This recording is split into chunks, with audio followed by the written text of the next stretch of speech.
안녕하세요. 재테크와 관련된 정보들을 랭킹으로 알려주는 차트 넘버 5 장예원입니다.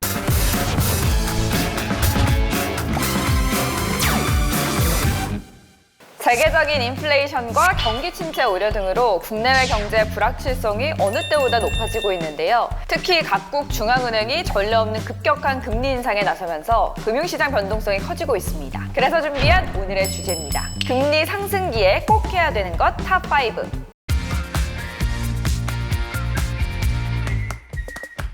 5위부터 함께 보시죠. 5위는 소득 대비 대출이 적정한 규모인지 분석하라입니다. 저금리 상황에서는 레버리지 효과가 극대화되기 때문에 저렴한 비용으로 자금을 조달하고 기대 수익률이 높은 자산에 투자해서 자산 증식을 추구하게 되는데요. 하지만 금리가 인상되면 금융 비용이 증가하기 때문에 자산 수익률이 대출 금리를 크게 넘지 않는다면 대출 상환도 고려해야 됩니다. 이렇듯 금리 상승기에 맞춰서 대출을 줄일 건지 아니면 유지할 건지 현재 나의 소득 대비 대출 상황을 파악하고 또 적절하게 대응하는 게 가장 필요한 순간입니다. 하지만 금리가 인상된다고 해서 무조건 대출을 줄이는 것은 지양해야 되는데요. 추후에 여러 대출 규제로 추가 대출이 불가능할 수도 있으니까요. 그래서 소개해드릴 게 있습니다. 여러분, 혹시 금리 인하 요구권이라는 거 들어보셨나요? 금리 인하 요구권은 대출자의 상환 능력이 개선됐을 때 금융사에게 대출 금리를 낮춰달라고 요구할 수 있는 권리인데요. 대표적으로 대출자가 취업이나 승진, 재산 증가, 대출 상환 등으로 신용 상태가 개선됐을 때 시중은행, 인터넷 전문은행 등 은행권은 물론 저축은행이나 카드론, 현금 서비스 등 신용과 연관 있는 기존 대출에 신청할 수 있습니다. 조건만 맞는다면 금리 인하를 행사할 수 있으니 이번 기회에 확인해 보시면 좋겠습니다. 또한 만약에 기존 대출을 연장해야 된다면 변경 금리 적용 시점을 꼼꼼히 확인하셔야겠는데요. 금리 상승기에는 변경 금리를 대출 연장 실행일보다 만기일에 적용받는 것이 유리합니다. 연장 실행일이 만기일보다 앞서기 때문에 연장 실행일부터 변경 금리를 적용한다면 더 높은 금리를 적용받는 기간이 늘어나는 것이기 때문인데요. 변경 금리 적용 일자를 선택할 수 있다면 금리 상승기에는 만기일로 선택하는 것이 유리할 수 있습니다. 은행마다 대출 연장 시 변경 금리 적용 시점이 다르기 때문에 꼭 확인하세요. 금리 상승기에 꼭 해야 되는 것 탑 5, 4위 함께 보시죠.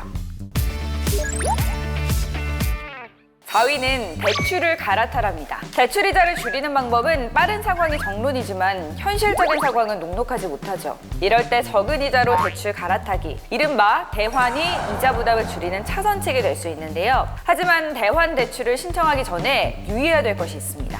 일단 중도 상환 수수료 발생 여부를 꼭 확인하셔야 됩니다. 대출 받은 날부터 3년이 지나지 않았다면 갈아탈 때 중도 상환 수수료가 발생할 수 있어서 중도 상환 수수료는 면제되는지, 수수료가 발생하더라도 신규 대출을 받는 것이 더 유리한지를 꼼꼼히 따져봐야 됩니다.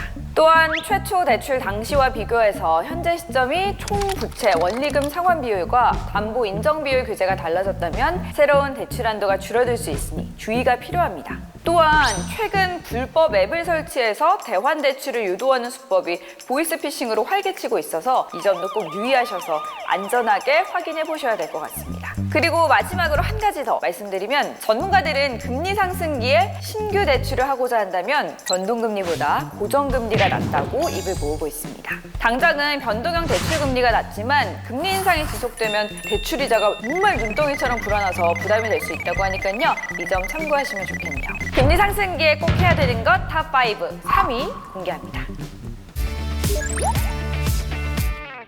3위는 주식 투자 시 우량 성장주를 분할 매수하자입니다. 금리 상승기에도 불구하고 주식 투자를 하고 싶다 하시는 분들 계시죠? 그런 분들은 성장주에 주목해 보시면 되겠습니다. 성장주란 다른 기업들에 비해서 현재 기업 가치보다 미래 성장이 기대되는 회사의 주식을 말하는데요. 이런 기업들이 좋은 건 누구나 다 알지만 성장에 대한 기대가 주가에 반영되어 있어 비싼 가격에 선뜻 매수하기 힘든 종목입니다. 하지만 주가가 조정을 받을 때는 성장주도 함께 하락하면서 우량 성장주를 낮은 가격에서 분할 매수할 수 있는 매력적인 투자 타이밍이 될 수 있습니다. 또한 성장주는 인플레이션 국면에서도 기업이 가진 브랜드 가치, 대체 불가성, 가격 경쟁력 등으로 이익 증가를 기대할 수 있기 때문에 더욱 빛을 발한다고 할 수 있습니다. 다만 투자를 할 때 현금 창출 비율이 낮고 부채 비율이 높아서 금리 상승 시에 금융 비용 증가로 인한 이익 감소가 주가에 부정적인 영향을 미칠 수도 있거든요. 이런 기업들은 피하시는 게 낫다고 하니까 이 점 고려하셔서 우량 성장주에 관심 가져보시는 거 어떨까요?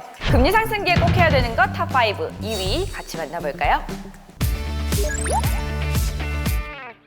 2위는 채권을 주목하랍니다. 금리 상승기에 투자하면 좋은 상품이 바로 채권 투자인데요. 채권이란 쉽게 말씀드리면 정부나 기업, 금융기관 등이 자금을 조달하기 위해서 큰 돈을 빌리면서 이자와 원금을 갚을 것을 약속하면서 발행해주는 차용 증서라고 생각하시면 될 것 같습니다. 채권은 발행 주체가 망하지 않는 한 만기일까지 보유 시 원금과 이자를 받을 수 있습니다. 그래서 대부분의 개인 투자자들이 주식에 비해서 상대적으로 더 안전하다고 느끼고 투자를 하고 있는데요. 이자 수익 부분을 말씀드리면 최근 금리 상승기에 따라서 우량 채권인 AA- 등급의 회사채 무보증 3년이 4%대 금리로 판매되고 있거든요. 안정성과 수익성은 모두 가져갈 수 있는 거죠. 이게 바로 개인 투자자들이 채권을 주목하고 있는 이유라고 할 수 있겠는데요. 실제로 금융투자협회에 따르면 올해 초부터 지난 9월 7일까지 장외 채권 시장에서 개인 투자자의 채권 순 매수 금액은 12조 1,990억 원이라고 밝혔습니다. 이는 2020년 3조 8천억 원과 2021년 4조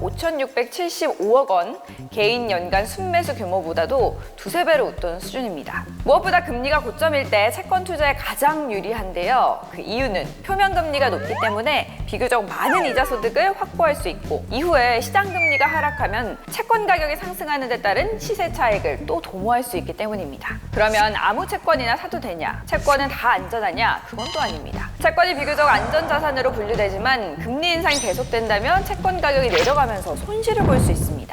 때문에 전문가들은 우량 회사채나 안정적인 국고채를 선택해서 위험 요인을 줄이는 게 낫다고 조언하는데요. 우량 회사채인지를 확인하려면 신용등급을 보면 됩니다. 신용등급은 개인이나 회사가 돈을 돌려줄 수 있는 능력이 얼마나 되는지를 등급으로 표시한 것으로 채권의 경우 발행하는 기관의 상환 능력을 뜻합니다.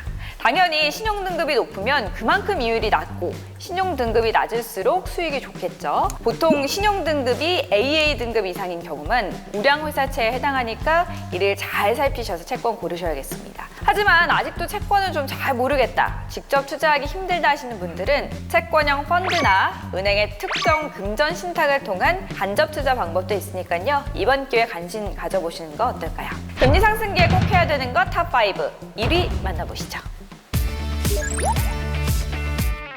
1위는 예적금을 짧게 끊어 갈아타라입니다. 여러분, 역머니무브라는 말 들어보셨나요? 자본시장으로 빠져나갔던 돈들이 다시 은행으로 몰리는 현상을 바로 역머니무브라고 하는데요. 한국은행의 지속적인 기준금리 인상으로 은행들도 기준금리 인상폭을 반영해 수신금리를 상향 조정하자 지지부진한 자산시장의 흐름에서 마땅한 투자처를 찾지 못한 뭉칫돈들이 은행으로 몰리고 있는 겁니다. 금융권에 따르면 5대 은행의 지난 8월 말 기준 정기 예적금 잔액은 768조 5,434억 원으로 전월 대비 17조 9,776억 원 늘어난 것으로 나타났다고 하는데요. 5대 은행 예적금 증가액은 올해 들어서만 78조 5,068억 원이 증가했다고 합니다. 제 주변에도 예적금에 관심 갖는 분들이 참 많거든요. 실제로 한 은행에서는 1년 만기 7% 적금 특판 상품에 가입하기 위한 고객들이 앞다퉈서 오픈런을 했다고 합니다. 일부 예적금 상품 중에는 금리가 연 5%를 경신한 상품들도 있습니다. 이렇듯 은행들이 경쟁하듯이 상품을 내놓고 있어 고민하는 분들 많으실 텐데요. 전문가들은 1년 미만의 만기가 짧은 상품에 가입하는 것을 추천했습니다.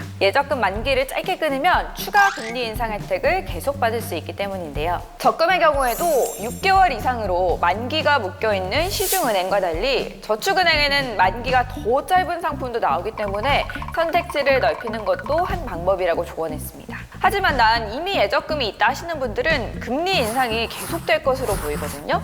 그렇기 때문에 예적금을 갈아타야 되나 고민하고 계실 텐데 전문가들은 대체로 만기가 석 달이 안 남았다면 중도 해지를 하지 않고 갈아타지 않는 게 낫다고 말했습니다. 정기예금을 중도에 해지하게 되면 부은 기간에 따라서 이자율을 기본금리의 50에서 80%만 받을 수 있기 때문입니다. 반대로 내가 가입한 지 석 달이 안 됐다 이런 경우라면 중도 해지를 통해서 금리가 금리가 더 높은 다른 상품에 가입하는 게 유리할 수 있다고 조언했습니다. 끝으로 한 가지 더 말씀드리면 대다수의 상품들이 특정 조건을 충족해야만 우대금리를 적용받을 수 있어서 가입할 때 꼼꼼히 약정을 살펴보셔야 된다는 점 기억해 주시면 좋겠습니다. 금리 상승기에 꼭 해야 되는 것 탑5 최종 차트 같이 만나보시죠.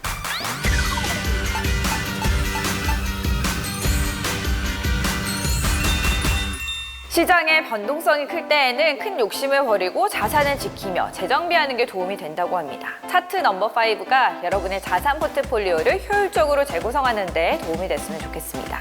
지금까지 차트 넘버 5의 장예은이었습니다. 다음 주에 만나요.